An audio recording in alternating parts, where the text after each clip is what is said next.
जय हिंद। जिस वीडियो में हम आपको आईपीसी और सीआरपीसी में अंतर बताए थे, उसके बाद हम आपको बता दिए थे कि एफआईआर, जीरो एफआईआर और चार्जशीट में क्या होता है। फिर हम आपको बताए थे कि फर्जी एफआईआर से कैसे बचा जाता है। देखिए, ये एफआईआर को लेकर 4 कंडीशन बनते हैं। पहला कि पुलिस स्टेशन में आपका एफआईआर ही कोई ना लिखे। दूसरा कि आप ही के नाम पे कोई फर्जी एफआईआर लिख दे, और अगर फर्जी एफआईआर लिख दिया तो आपकी अगर नौकरी लगने वाली है तो उसके क्या असर पड़ेगा। और आप ऑलरेडी नौकरी कर रहे हैं किसी सरकारी नौकरी में और आपको इधर किसी केस में नाम डाल दिया तो उसमें क्या होगा। तो इन चारों कंडीशन को समझिए। सबसे पहले समझते हैं कि पुलिस एफआईआर नहीं लिखती है तो क्या होता है।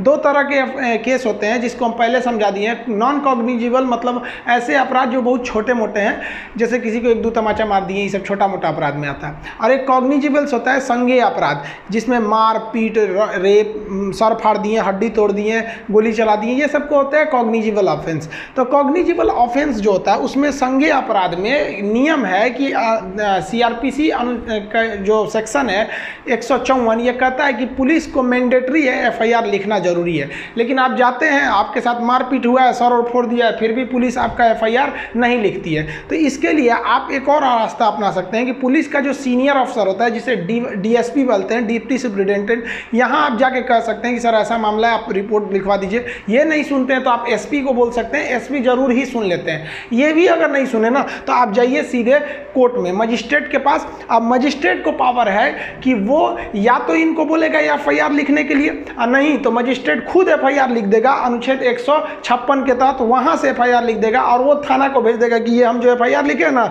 इसको तुम अपने डायरी में उतार के जांच करो। और अगर आप यहां भी शांत नहीं हुए ना तो इसी मजिस्ट्रेट से कहिएगा कि ये मेरा एफआईआर आप लिख दीजिए, और वो जो पुलिस वाला एफआईआर नहीं लिखा है उसके खिलाफ भी कंप्लेन कर दीजिए। और उसके लिए सीआरपीसी की धारा 166A आता है। तो 166A के खिलाफ आप पुलिस में भी कंप्लेन कर सकते हैं। तो पुलिस वाले अगर ज़्यादा नहीं सुनते हैं ना, ये लोग थाना में बैठ के अपने आप को बहुत ज़्यादा होशियार समझने लगते हैं। तो आप कोई छोटा मोटा भी वकील लेके चले जाइएगा ना तो ये लोग शांत हो जाते हैं। नहीं तो आप आराम से कहिए, if you will not return my FIR then I will take legal action against you and by honourable high court under the section 166A। वो समझ जाएगा कि भाई पहुंचा फकीर है, इसका लिख दो। आप समझते हैं आपके ऊपर किसी ने फर्जी एफआईआर लिख दिया, तब अगर फर्जी एफआईआर लिखा गया है और संगीन अपराध में होता क्या है कि गांव में मारपीट हो गया, कहीं किसी का सर फूट गया, हाथ टूट गया, अब वो क्या करता है ना 10-20 आदमी का नाम डाल देता है। अब उसमें नाम डाल दिया तो भाई उसके साथ जो अपराध हुआ है वो संगीन है, उसमें आपकी गिरफ्तारी होगी बिना आपको वारंट दिखाए। छोटे मोटे अपराध नॉन कॉग्निजिबल में आप पुलिस से मांग सकते हैं वारंट, लेकिन कॉग्निजिबल में पुलिस वारंट नहीं दिखाएगी, उठा ले जाएगी एफआईआर हो गया है। तो उसने तो उसको मारपीट हुआ है लेकिन आप नहीं थे, आपकी दुश्मनी थी या फिर जलता था तो आपका नाम दे दिया उसमें, तो वो फर्जी एफआईआर है। तो अब आपको पुलिस खोजने लगेगी, उठा ले जाएगी, तो आपको गिरफ्तारी का खतरा हो गया है। तो इसके लिए क्या कहिए, आप अपने किसी संबंधी को, पिताजी या किसी को भी आप डीएसपी ऑफिस या फिर एसपी ऑफिस में ले जाइए, वहाँ आप दस्तावेज दीजिए, प्रूफ दीजिए कि हाँ सर ये जिस समय घटना हुई थी वो इस समय नहीं थे।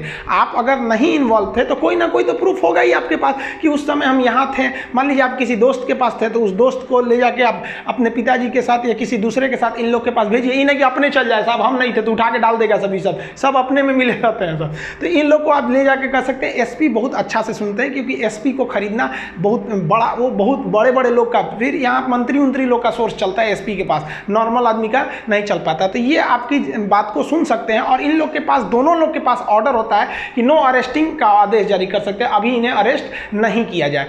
लेकिन अगर मान लिया कि ये लोग भी अगर आपकी बात नहीं सुन रहे हैं तब क्या कीजिएगा, तब आप चले जाइए एंटी सेपेटरी बेल लेने के लिए। आप अगर गिरफ्तार नहीं हुए हैं तो आप वकील को करिए तुरंत अपने डिस्ट्रिक्ट कोर्ट में एंटी सेपेटरी बेल, जिसे कहते हैं अग्रिम जमानत, ले लीजिए। हमारे ऊपर भी कई जना लोग ने फर्जी एफआईआर कर दिया, कोचिंग में पढ़ाते रहते तो उल्टा सीधा काम कर देता है। फर्जी एफआईआर लिख दिया, एफआईआर हो गया हमारे नाम पे, पुलिस आई गिरफ्तार करने के लिए। पुलिस करिए खान साहब हम आपको गिरफ्तार करेंगे, हम कहे मत करिए महाराज, हम लेके चलाते हैं एंटी सेपेटरी। तो कहा ठीक है जाइए लेते ही। तो देखिए पुलिस को भी पता है कि कौन क्राइम किया है कौन नहीं किया, खुद पुलिस बोल रहे थे कि आप लेते हैं यहाँ पे। तो हम गए वहाँ पे, देखिए हमारे ही फोटो है, शायद यही कपड़ा भी पहने क्या, नहीं दूसरा है, मिलता जुलता है। तो वहाँ पुलिस के वहाँ गए कोर्ट के पास, तो जज पता है, देखिए कानून अंधा होता है, जज अंधा नहीं होता है, सब समझता है। तो हमको एंटी सेपेटरी बेल दे दिए, तो हम एंटी सेपेटरी बेल लेके आ जाएंगे ना। अब पुलिस के सामने घूमते रहेंगे तो पुलिस गिरफ्तार नहीं कर सकती हमको। अब पुलिस केवल सबूत इकट्ठा करेगी या जज को दे देगी, वहाँ पर एंटी सेपेटरी बेल आपके पास रहना चाहिए। लेकिन क्या होगा कि आप एंटी सेपेटरी बेल भी नहीं लिए हैं, आप पुलिस, डीएसपी, एसपी भी आपकी बात नहीं सुने, आप कहीं घूम रहे हैं, आपको पुलिस पकड़ ले गई, अब तो डाल देगी जेल में। जब जेल में डाल देगी तो उसके लिए भी आपको बेल लेना पड़ेगा। आप उसके लिए भी बेल ले सकते हैं, उसे कहते हैं रेगुलर बेल। ये थोड़ा लंबा प्रोसेस होता है। एंटीसिपेटरी आसान होता है, तुरंत मिल जाता है कि भाई साहब हम नहीं किए हैं जज साहब, हमको थोड़ा समय दे दीजिए, हम आपको हम जब तक हम अपनी बेगुनाही का सबूत आपके पास लाएंगे। तो आपको जो है ना बेल आराम से मिल जाता है। लेकिन इसके बावजूद ना आप बेल मिल जाना मतलब ये कहाँ का नियम है कि आप निर्दोष है, ना मौत आपका अभी भी है, बस बेल का मतलब कि इसे गिरफ्तार मत कीजिएगा, कोर्ट आदेश दे देती है। अब आपको साबित करना पड़ेगा कि नहीं ये फर्जी एफआईआर है। तो इसके लिए दो रास्ते, आप दोनों के बीच में कॉम्प्रोमाइज कर लीजिए कि देख भाई हमको काहे लिए फंसा रहा है, उल्टा सीधा हम नहीं थे। कभी कभी अज्ञानता में भी लोग जब किसी को मार धाड़ कर दीजिएगा तो बहुत गुस्सा में रहता है, जो मिलेगा नोच लेगा, उसको नाम डाल देता है, बाद में उसे भी एहसास होता है कि नहीं ये व्यक्ति नहीं था। तो कॉम्प्रोमाइज कर लेते हैं लोग, तो यहीं पे खत्म हो जाता है। लेकिन कॉम्प्रोमाइज नहीं करेगा ना, तब आप जाइएगा, देखिए हम लिख दिए सीआरपीसी की धारा 482, इसके तहत आप हाई कोर्ट जाइएगा। देखिए भले ही हम सुप्रीम कोर्ट का फोटो लगा दिए, लेकिन हाई कोर्ट जाना पड़ता है 482 के तहत। और हाई कोर्ट में आप अपने लीगल दस्तावेज दीजिएगा कि देखिए सर ये हमको फर्जी एफआईआर में फंसाया है, हम उस वक्त नहीं थे। आप अगर नहीं रहेंगे, सच में आप कुछ नहीं किए, तो आपके पास पक्का प्रूफ होगा, आप दिखाइए, सीसीटीवी फुटेज दिखाइए या जो चीज़ दिखाइए, मोबाइल ट्रेस करके दिखाइए, आपका वकील बताएगा क्या क्या चीज़ चाहिए, आप उसको दिखाइए और हाईकोर्ट आपको देखेगा और तुरंत हाईकोर्ट कह देगा कि भाई ये एफआईआर फर्जी है। या फिर अगर हाईकोर्ट को लगेगा कि नहीं भाई ऐसा भी हो सकता है कि आदमी झूठ बोला है, तो फिर पुलिस को कह देगा कि अभी इसके गिरफ्तार मत कीजिए, लेकिन आप ठोस सबूत बताइए कि यही किया था। समझ में आ गया? और अगर आप पे कोई फर्जी कर दिया है और कॉम्प्रोमाइज भी नहीं कर रहा है, तब तो आप कंफर्म जाइए सीआरपीसी की धारा 482 के तहत हाईकोर्ट में, और हाईकोर्ट बढ़िया से उन्हें खंगालेगा। इतना आप विश्वास रखिए कि अगर आपने किसी पर गंभीर रूप से नहीं मारा पीटा है तो वो कहीं ना कहीं वो पकड़ा जाएगा हाईकोर्ट में। हाईकोर्ट वाले बहुत पहुंच वाले होते हैं। और उसके बाद अगर वहां पकड़ाया, कॉम्प्रोमाइज नहीं किया, फर्जी के बाद भी ऐंठ रहा है, तब वहां आप करिए 500 सेक्शन 500 के तहत उस पर क्या कर दीजिए, मानहानि का दावा ठोक दीजिए। और 211 के तहत उसी पर मुकदमा ठोक दीजिए कि ससुरा हमको फंसाया, हमारा इज्जत खराब किया, समय बर्बाद किया, इसको भी ले जाइए। तो जब आपको कॉम्प्रोमाइज कर ले रहा है डिस्ट्रिक्ट लेवल तक ही, तब आराम से रखिए। हाई कोर्ट ले गया तो फिर उसको भी नहीं छोड़िए। इतना समझिए कि सत्य परेशान हो सकता है, पराजित नहीं हो सकता है, कुछ भी हो जाए। देखिए सुशांत सिंह मैटर का भी 2 महीना तक लेट हुआ, लेकिन अभी सीबीआई जांच लग गई है, वो भी कहीं ना कहीं निर्णय पे आ जाएगी। तो इस तरह से आप समझे कि पुलिस लेवल पर या फिर डिस्ट्रिक्ट लेवल पर या हाईकोर्ट लेवल पर किस तरह से अपने ऊपर किए गए फर्जी एफआईआर को आप निरस्त करा सकते हैं। देखिए मान लीजिए कि अगर एफआईआर सच का हो गया या फर्जी हो गया, उससे बहस नहीं है, हो गया, अब नौकरी पे क्या असर पड़ेगा। तो पहले समझते हैं कि वैसा व्यक्ति जो ऑलरेडी कोई नौकरी कर रहा है, मान लीजिए कोई स्कूल का प्रिंसिपल है और उन्होंने किसी का मार के मुंह हाथ तोड़ दिया, तोड़ा है या नहीं तोड़ा है अलग बात है, उन पे एफआईआर हो गया, तो क्या उनकी नौकरी चली जाएगी? देखिए एफआईआर हो जाने से नौकरी नहीं चली जाएगी, लेकिन अगर उन्हें पुलिस ने गिरफ्तार करके जेल डाल दिया है तो विद्यालय, सरकारी जो स्कूल होते हैं, वो उन्हें सस्पेंड कर सकता है, कर नहीं देता है, कर सकता है। क्यों? क्योंकि क्या होता है कि जब व्यक्ति पर मुकदमा चल रहा होता है और वो जेल में गया रहता है, तो क्या होता है कि अगर उस अपने पद पर रहा तो उस पद का वो दुरुपयोग कर सकता है। जैसे प्रिंसिपल है तो थाना में जाएगा तो लोग उसको बैठने के लिए देंगे, बैठे बैठे प्रिंसिपल साहब, पता चला कि उनका मूरी फोड़ के आया, उसको थाना में बैठाया जाएगा तो सस्पेंड कर दिया जाता है। तो क्या कहेंगे, हम सस्पेंडेड प्रिंसिपल है, तो थाना वाला कहेगा खड़े रहो, तो सस्पेंडेड प्रिंसिपल है यहाँ पे। तो आप अपने पद का दुरुपयोग ना करें, इसलिए यदि आपके ऊपर कोई खतरनाक एफआईआर है तो डिपार्टमेंट आपको, मतलब आप अपने पद का दुरुपयोग ना कर सके इसलिए सस्पेंड कर सकता है, जनरली करता नहीं है। लेकिन अगर आपको कोर्ट ने सजा सुना दिया ना, तब आपकी नौकरी खत्म, अभी भी खत्म नहीं होगी, फिर आपको सस्पेंड किया जाएगा।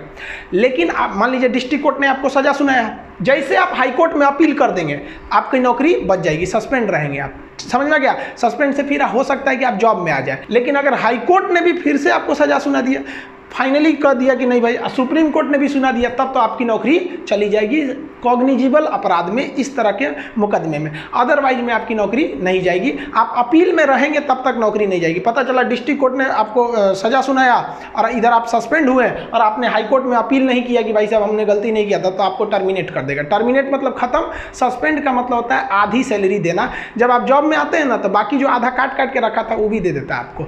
वो कई इसके कुछ लंबे प्रोसेस होते हैं। अब बात करते हैं स्टूडेंट लोग के लिए कि स्टूडेंट के ऊपर एफआईआर हो गया तब उसका जॉब लगेगा कि नहीं। यहाँ स्टूडेंट का 2 चीज़ें होती हैं। मान लिया कि उसने फॉर्म भरा था, फॉर्म भरने के बाद एफआईआर हुआ है, एक ये कंडीशन। अब पता चला फॉर्म भरने से पहले ही एफआईआर हो गया, मुकदमा चल रहा है, तब कंडीशन। देखिए, अगर आप कोई चीज़ अगर आप फॉर्म नहीं भरे हैं और उसके फॉर्म भरने से पहले ही आप पर कोई मुकदमा है या कोई एफआईआर है, तो फॉर्म भरते वक्त ही आपसे पूछ लेता है कि आप पर कोई मुकदमा या एफआईआर नहीं है, तो उस पर क्लिक करके उसका आप डिटेल दे दीजिए, आपकी नौकरी पर कोई इफेक्ट नहीं पड़ेगा। अगर मान लिए कि आपने फॉर्म भर दिया है, आप तो एकदम टेंशन फ्री थे, अब एग्जाम के 10 दिन पहले या कुछ दिन पहले मार हो गया, उसमें आपका नाम आ गया, अब कहाँ से करिएगा, आप तो फॉर्म भर दिए, एडमिट कार्ड भी आ गया होगा। तब जब आपकी ज्वाइनिंग लगेगी ना, तो ज्वाइनिंग के समय आपको हलफनामा देना पड़ेगा। हलफनामा मतलब स्टैम्प पेपर पे लिख के देना पड़ेगा कि फला केस में हमें फर्जी फंसाया गया था, हम अपनी बेगुनाही का सबूत डिस्ट्रिक्ट कोर्ट में दे चुके हैं, यहाँ मुकदमा चल रहा है। आपकी जॉब हो जाएगी, कोई दिक्कत नहीं है, लेकिन वहाँ लिखवा लिया जाएगा कि अगर यहाँ से आप दोषी करार दिए गए ना, तो यहाँ से निकाल दिया जाएगा। तो अगर यहाँ से आप अपराध मुक्त हो गए तो आप नौकरी करते रहिएगा, और इसमें अगर सजा सुना दिया तो आप चल गए, नौकरी से खत्म कर दिया जाएगा आपको। तो आई होप आप ये सब चीज़ों को समझ गए होंगे। इसको लिखवाने वाला चीज़ जो अभी जस्ट इस 1 से 2 दिन के अंदर आपका ऐप लाएंगे, तो उसमें एप्लीकेशन में हम आपको इसका A to Z डिटेल से लिखवा देंगे कि पूरी CRPC, क्योंकि ये दरोगा के एग्जाम में खास करके इस यूपी दरोगा में ये सब पूछेगा आपका IPC और CRPC का क्या क्या चीज़ें होंगे। तो उसमें आपको एकदम A to Z PDF note test वगैरह के साथ आपको मिलेंगे नेक्स्ट वीडियो में। तब तक के लिए जय हिंद।